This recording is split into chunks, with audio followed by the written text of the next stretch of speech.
Dysfunctional Family, episode 36. First and only take. Action. Oh, you gotta chill. Time to get back on the road. We're gonna leave our cares behind. You too young for that. You was born in November. I was born in May 89. You was born in November 89. You too young for that. Who sang that song? Thank y'all Who sang that song? for Who sings that song? joining us for another. Earth, Wind, and Fire. She didn't want to answer, so might as well give y'all the answer. Earth, Wind, and Fire. Welcome to another episode of Dysfunctional Family Podcast.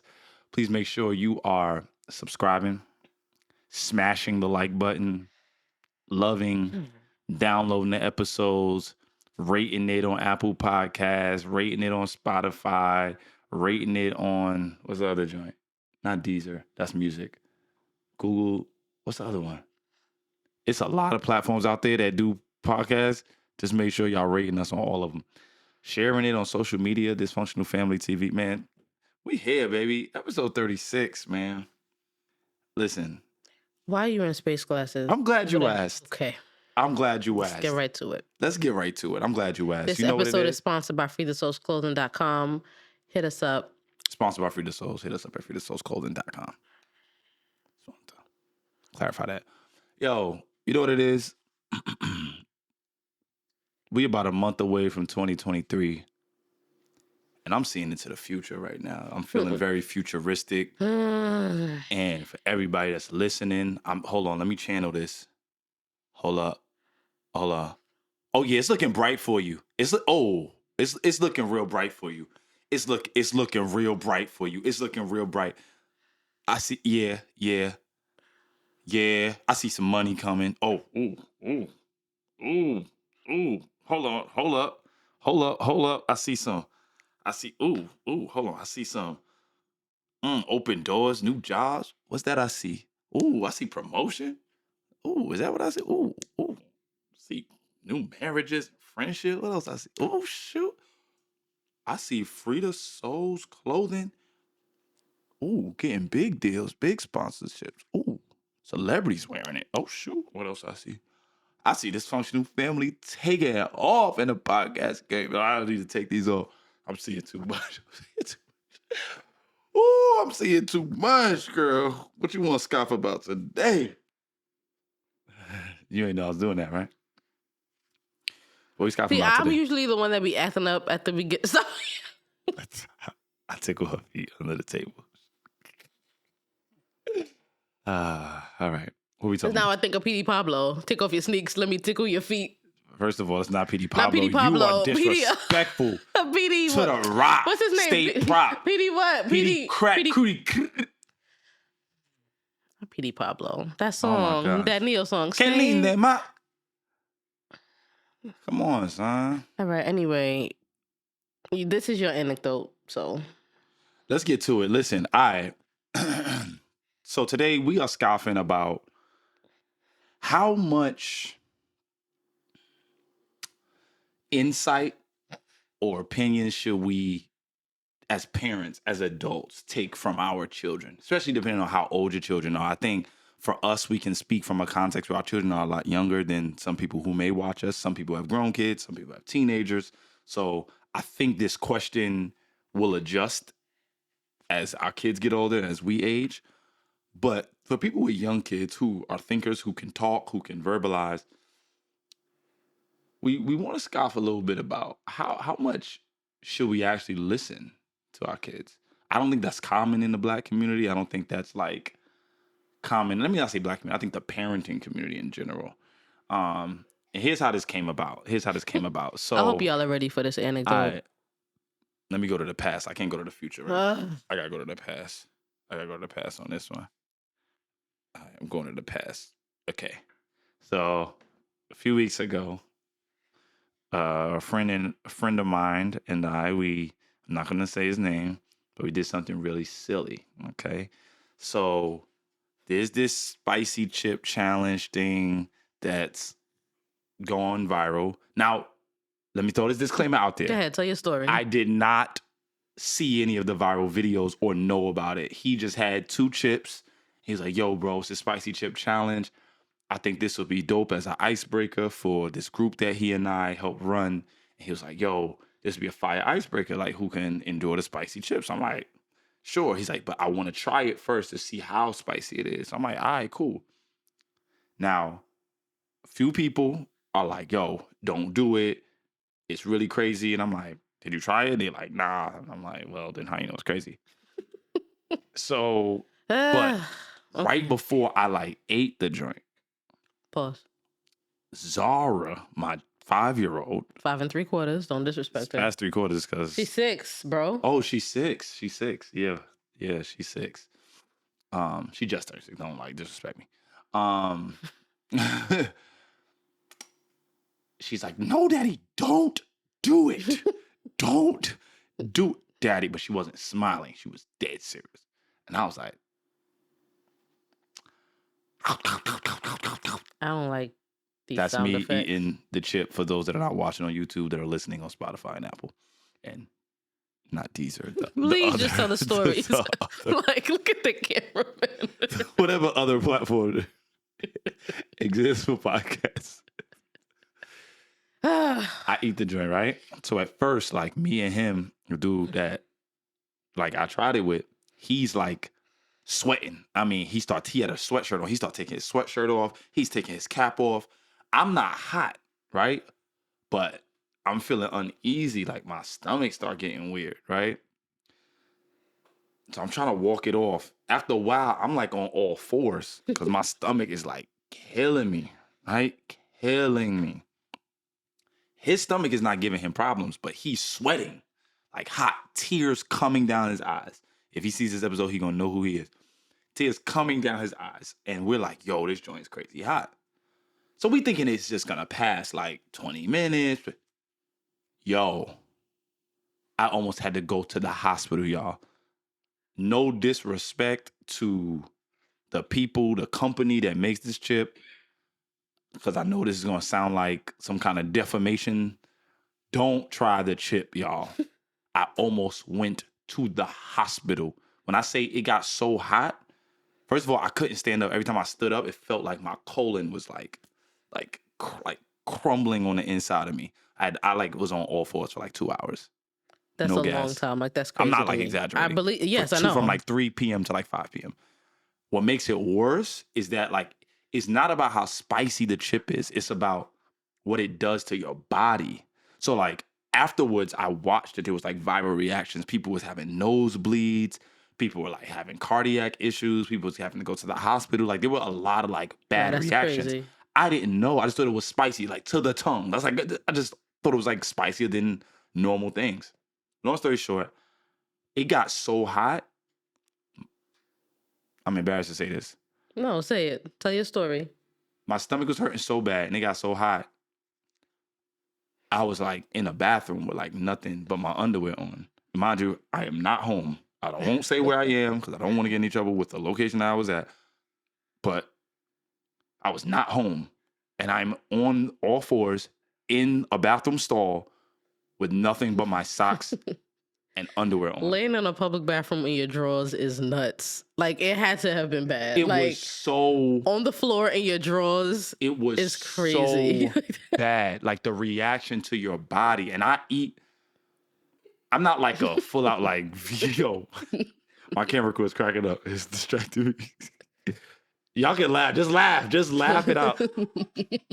Just laugh. Just laugh. Let it out. Y'all I hate just laugh. It gonna piss me off. It was y'all. Y'all don't understand. It was so bad. Like, hear me out. Hear me out. I'm on the floor in underwear and socks.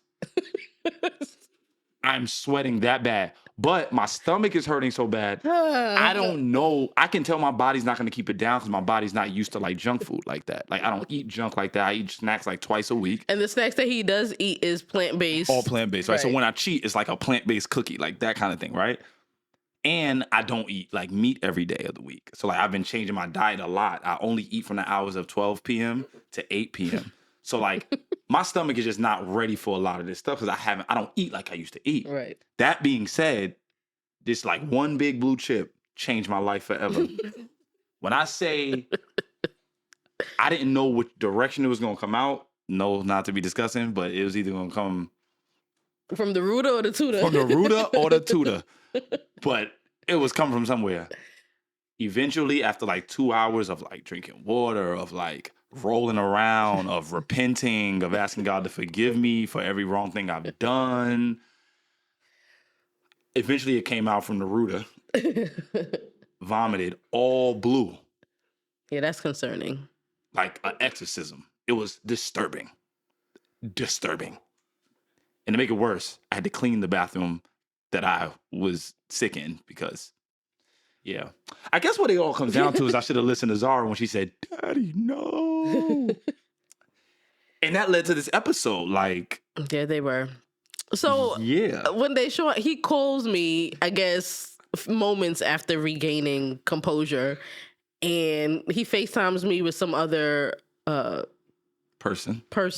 with some other people who were around at the time, and like, yo, Amanda, get your husband. He did the spicy chip challenge with da da da da, and we thought he was gone. We thought he was out for the count. Literally almost passed out. So I'm like, why? And then, he starts explaining that Zara, before he did it, Zara told him not to do it. So that got me thinking, how much we should trust our children's intuition. Because for those of you who are familiar with Zara's personality, she's very loosey-goosey. Like, she play too much. So for Daddy to be doing something that she normally would condone. Right. She is with all the shenanigans. Yeah. Zara is with okay? So for her to be serious about saying, Daddy, don't do this, it got me thinking how much we should trust our children's intuition. Because I think you and I specifically, we value Yanea and Zara's opinions. If they have a concern or a question or are uncertain about something or have feedback or something, we value them. We listen to them and we take into account their ideas. Or if we don't apply their ideas, we at least give them an explanation for why it won't work. Right. But we listen to them. But I think we should also value their voice. You know what I'm saying? It's not that, Mommy, I don't want to wear these sneakers today, but how much should we listen to Daddy? I don't think you should do that. Mm. You know what I mean? So it's not just about their personal choice or preference, but their own intuition and trying to save us. Do you think in most contexts, though, kids have the freedom to actually speak up and say, I don't think you should do that? I don't think that's natural. I think the dynamic that's been created in most parent to child relationships is one that is like it's one-sided in terms of who gives instructions or who gives suggestions. So it's not to say there aren't kids out here who are like forward thinkers and who are pushing their parents to think a different way, but I don't think there's a lot of moments or opportunities where kids would get that space to say, hey, I don't think you should do this. Plus, I think part of having wisdom is having life experience. For sure. Right? And I think that it's our role as parents to help guide them. Right? And there are several, even proverbs, if you read like certain proverbs, there are several proverbs that speak to the disgrace of a child that does not follow or heed a parent's instructions and what their future looks like, the destruction of their future. Obviously, we're talking a healthy dynamic, right? It's not just listening to anybody. But in a healthy parent-to-child dynamic, the destruction of that child's future when they don't listen to the wisdom of their mother, of their father, right? So that being said, I just think that it's our job, having wisdom, to know the moments when we should let them know it's okay to speak up. Right. Like, right. Hey, I actually want to know what you think about this. Hey, tell me what you think about us. What will you girls think about moving to a new city? Hey, what would y'all think? And it doesn't mean they're the ultimate decision makers, but I think we do need to parent with wisdom, but also letting kids know their they're partners in the growth of this family. Yeah, like they matter. You're part of this family, and we have to make space for them to utilize their voice. Right. So that way they, are able to express themselves and think through, and listen to their own thoughts and ideas. Yeah, I'm kind of wild for doing that, Chip, though. But I think, even as you mentioned, with a lot of times wisdom comes from life experience. And even with not having life experience or not having a lot of life experience, I think we still have to trust that our children will make informed decisions based on our teachings. So no, they may not have gone through heartbreak, or they may not have done X, Y, and Z because they're 6 and 7. Right. But based on the things that we model for them and the things that we teach them and conversations that we have with them, we have to trust that what we're instilling in them will inform the decisions that they make or the advice that they want to give. You know what I mean? So no, they don't understand fully why you should try to avoid a spicy chip challenge, or why eating healthy as often as possible is good, and what long-term effects that has for you, and all of these other factors. But knowing that we're putting the things in them that will help them make decisions will allow us to be more open in receiving what they have to say to us. Yeah. It's weird because it's like there's such a strange dynamic that I think has been created, that because we're the adults, because we're the bigger humans, we have the bigger voices, we have the bigger presence, that I don't know that us or many parents out there create that space where the dynamic feels like a kid can share their input and it's valued. So like, I think what I'm thinking about is, what are those spaces that a parent can begin to foster a space for kids' input to be valued, so that as they grow as adults, they won't grow up feeling like they have to suppress their thoughts and their ideas. Because I think what we're getting at is that we're seeing into the future. Hold on, my future color. We're seeing into the future. And I think because we're seeing into the future. I can't take you serious right now. Okay, all right. Because we're seeing into the future, we're seeing that there are long-term effects to them having their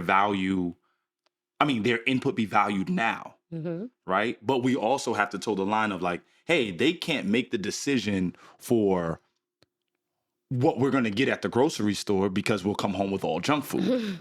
You get what I'm saying? So it's like, where are those micro moments that we can create the space for children to feel like they have an input and it's valued no matter what age they are, right? I think it'll adjust as they get older, but I think as they begin to talk and make decisions, one of those times that we can like let up a little bit without having to always exert such a toxic power dynamic over our children. Yeah. Like, I'm thinking about, hey, we know we're going to pick up some mangoes when we go to the grocery store. But how do we sort of simulate an environment for them to feel like they're making the choice? So it's like, girls, we need some mangoes. Which one should we get? Like, you know what I mean? Like, what? Or how many mangoes should we get? Yeah, like what, involve them. Where are I don't know. This is not something I don't know if you've thought about this, and I know I'm kind of like throwing a curveball in the agenda, but like, where are the micro moments where we can relinquish some power so that that voice can begin to get lifted and valued and then validated by us? Can you think of like things that parents can do?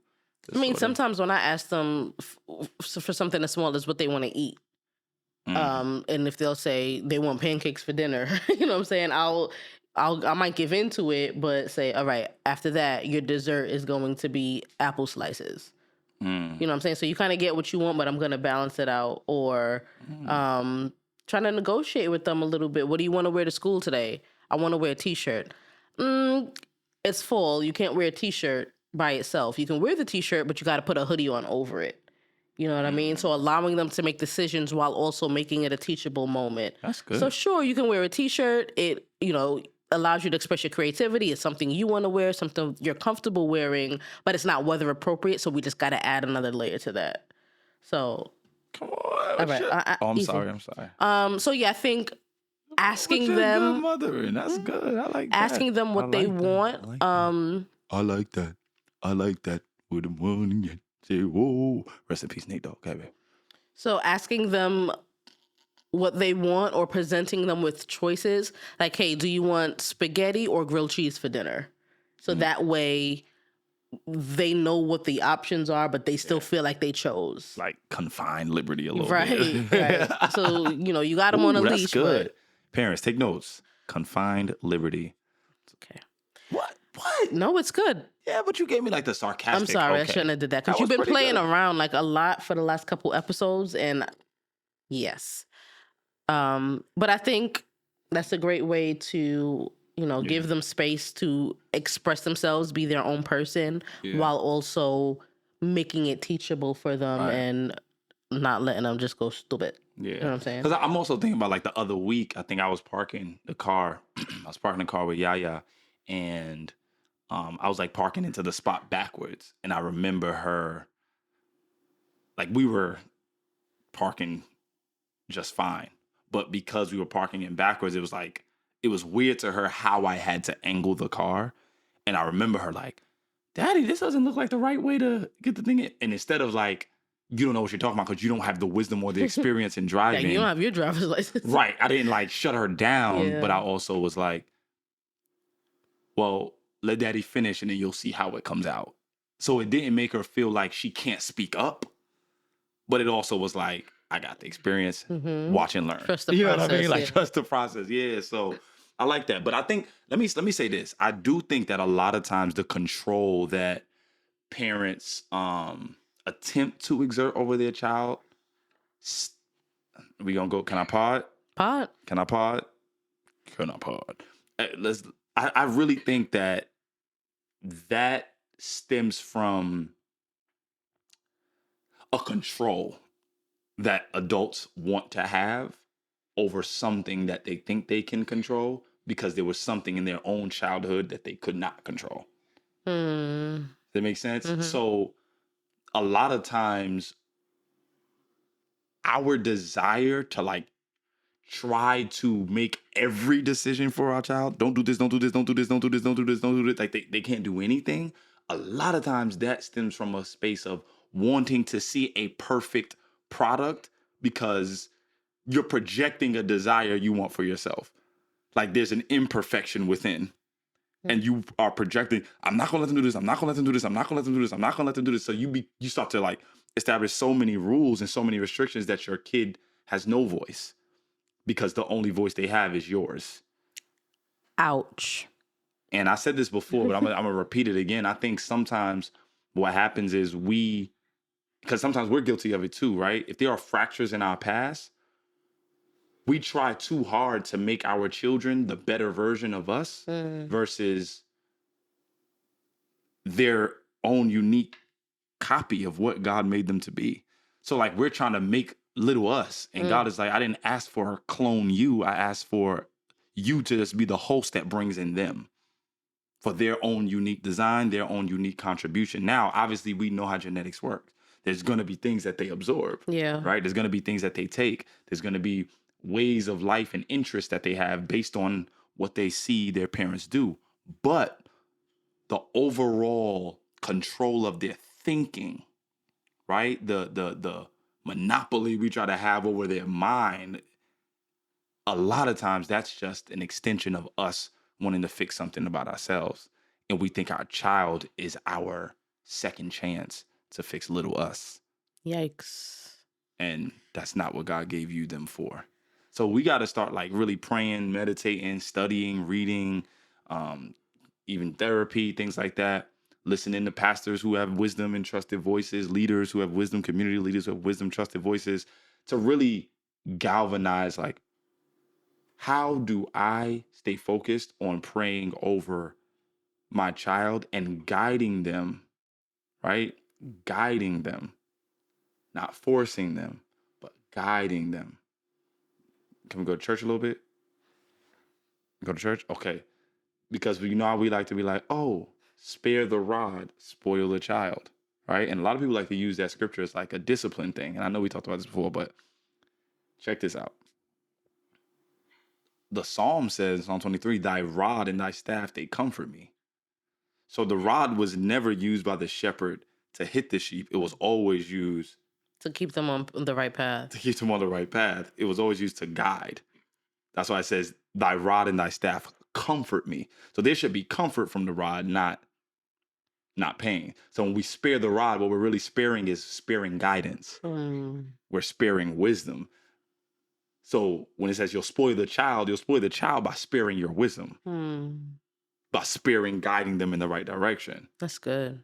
Right? So what we got to understand is that like some of our unresolved issues, we got to continue to pray about and continue to work on so that we're not trying to mold the next us, but we're actually trying to guide them into whatever God wants them to do. And if following our footsteps in something we've accomplished is what they're called to do, so be it.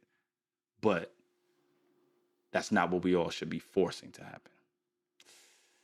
That was a long-winded take. No, that was good. That was good.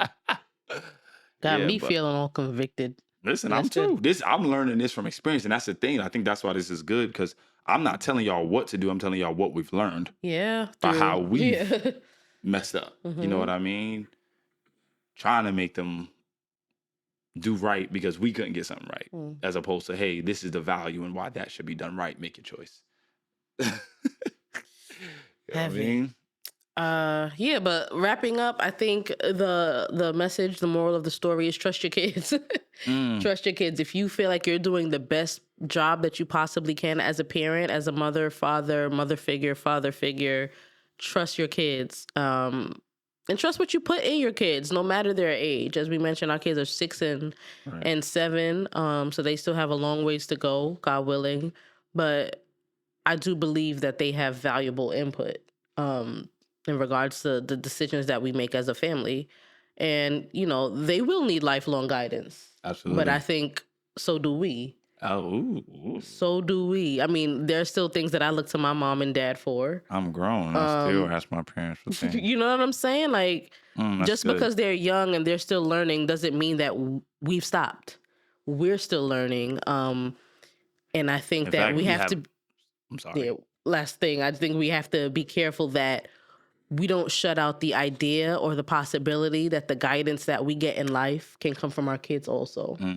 So, yeah, we still look to our parents and other leaders around us to help us, you know, to help inform the decisions that we make and the things that we do. But sometimes those life lessons will come from our children, and we can't cut that option or we can't eliminate that option just because they're young. That's or younger good. Than That's us. good. And I'm going to add this. I actually think the minute we stop learning, we no longer can teach them anything. Facts. The minute we cut off our ability to be educated in anything or learn anything in life, we stop being a qualified guide for their lives. So as they're going to continue to need us, we're going to continue to need our parents or our mentors or our God. Yeah. But either way, we'll need some type of guidance. And if you never need that, you feel like you've hit a place where you don't need that, you no longer qualify to give them anything. Yeah. No longer qualify to give them anything. And I'm going to say this last thing too. You said trust, you know, we got to start learning to trust our kids in our community, especially. I'll also add, like deepen that a little bit. We got to start learning to trust in communication, period, in the family. You know what I mean? I think not having trust in what our kids contribute is like, I think that's like a fruit to a corrupted seed of bad communication in the family dynamic, period. So I think that the family dynamic is really crippled by like lacking communication. And because we lack communication, it leads to like really, really restricted and suppressed opinions. Mm-hmm. So now nobody will talk or speak truth to power because of everybody's being told to shut up or shut down when it comes to things we need to open up about. So trust your kids, but also like reinstate and trust in communication that it will help in the long run. Don't always be like, oh, we can't share this or we can't say this. And it's like you keep burying them secrets. That's what's going to destroy your family dynamic. But open up, communicate with each other. And I think it'll take the trust that you can have in your kids to the next level, because y'all have established a healthy foundation. You know what I'm saying? Yeah. Yeah, man. But don't be listening to them if all they want to do is buy Cheetos and cheese doodles. You know what I'm saying? Cheetos and cheese doodles. Yeah, right, but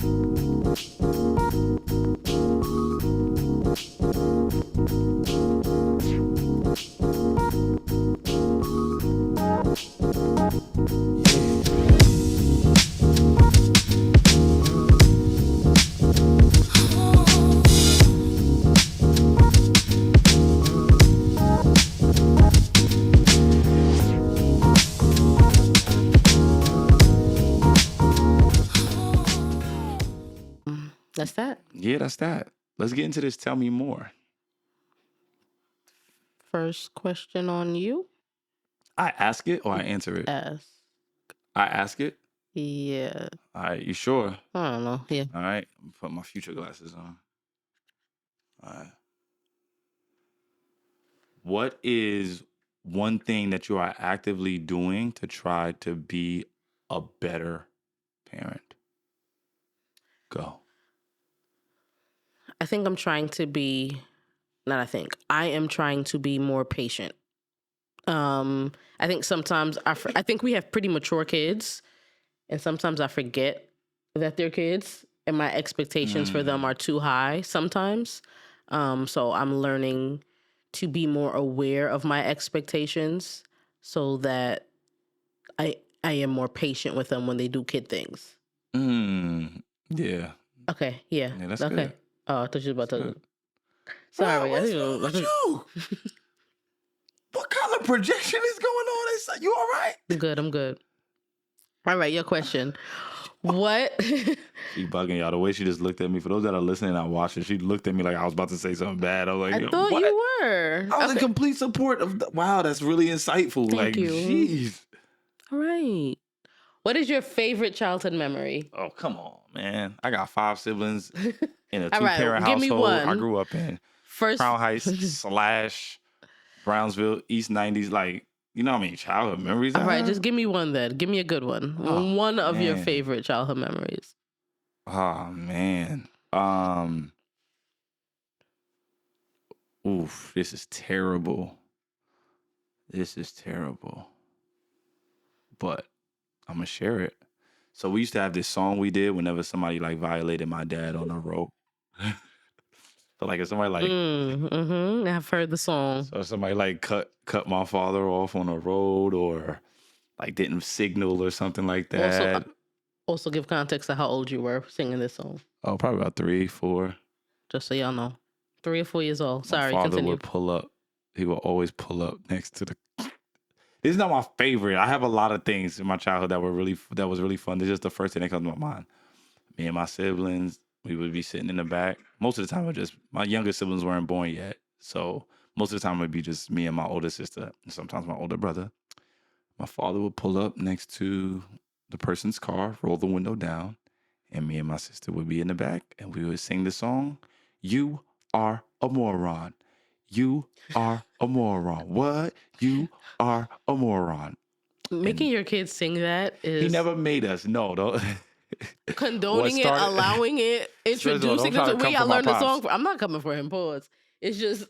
Like, first of all, yes. Where'd y'all learn the song? From him. Okay, and he allowed y'all to do it. And knowing your father was probably cracking up, yes, crying, like laughing to the point of tears. Absolutely. Undoubtedly. And it was good times. I'm sure. Anyway. I got a ton of other memories. Similar memories. Thank y'all for rocking with us, for tuning into another episode. Gang. We will see y'all for episode 37. Hit freetosoulsclothing.com for all of your cold weather essential items. to stay warm and fashionable this season. Don't forget what I saw for your future. Just rewind back to the beginning of the episode. Watch it again if you need to see it. Yes. See y'all next time. Me or you? Me? You could go. Okay. Yeah, What's go going ahead. on? Okay. Yeah, I'll go. Yeah. All What's right, you go. going on? You go. What's going on, Dysfunctional Family? Once again, thank you guys so much for your continued support, for rocking with us for the past 36 episodes. We love you guys. We appreciate you so much. As we approach the holiday season, we are going to be taking some time off. So we will not be releasing any episodes for the month of December. We'll be taking this time to be with family and friends, take a little break to refuel, rejuvenate, so that we can continue to give you guys the best possible, not just content in regards to how things look, but content in regards to what we say. So please take that into consideration. Thank you for your understanding, because we know that y'all do.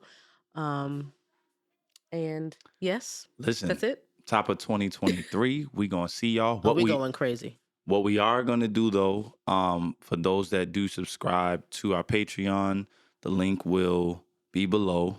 We will do a private Q&A or ask us anything with you all, if you sign up for our Patreon. So listen, I think that's a good opportunity to take advantage of some alone time with us, to ask us anything about your marriage, Ayo. your parenting, your relationship.